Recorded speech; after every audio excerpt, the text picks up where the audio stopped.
on the news or start scrolling through social media, so often we look for two things. We look for success stories and we look for stories of failure.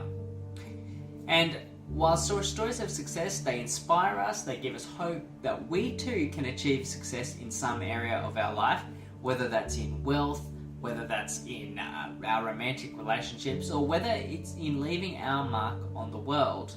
We might do that in our work or in a sport or in a particular hobby. And while none of us have a problem with sharing our stories of success, it's a different kettle of fish when it comes to our failures. Because the internet, with its inherent disconnection, means that when we hear stories of failure, it gives us an opportunity to gloat over others and make fun of others as well. But while we make fun of others, we know deep down that if someone posted all my failures online, I'd be too embarrassed to leave the house. I wonder if people found out what I've done in my past, how am I ever going to live it down? And with the way the internet retains everything, we know that we're never too far away from someone digging up something I've done in the past. And so it seems that we are so often defined by our failures, even though we want our successes to define us. Well, so how do we deal with our failures that are lurking in our past? Well, let me tell you a story that Jesus told, and can actually be found in one of his biographies, but I'm going to update it for you a little bit. I want you to imagine you have two friends on social media. One of your friends only posts about her success stories. How she's a moral person, she's super generous. She's not only that, she's intelligent, she achieves a lot at work. But your other friend uses social media and only posts his failures. How he's ruined his life, how he's messed up, he's cheated people. And it's all public, it's all there for everyone to see. And so if you saw these posts, how would you respond? How would you respond to your two friends? Well, I suspect to your first friend, you would be a little bit impressed, you would be inspired, perhaps you'd even be a little bit jealous or envious. But to your other friend, I wonder if you would pity him, or maybe deep down mock him. You might not do it outwardly, but you would do it inwardly.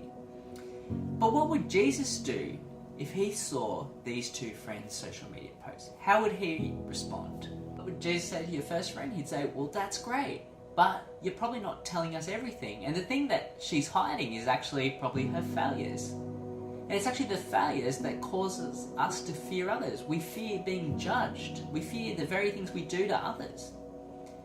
And actually, we can try to pretend that we don't make mistakes or we don't ever fail, but then it just comes across as pretentious. We know that's not real.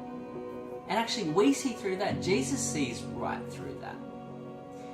And that's why Jesus is saying, I don't want your pretentious life. I don't want your fake life. I want the real you.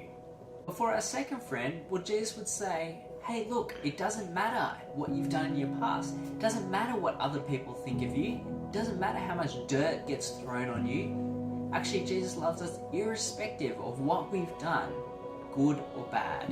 If this was on social media, who do you think he would friend?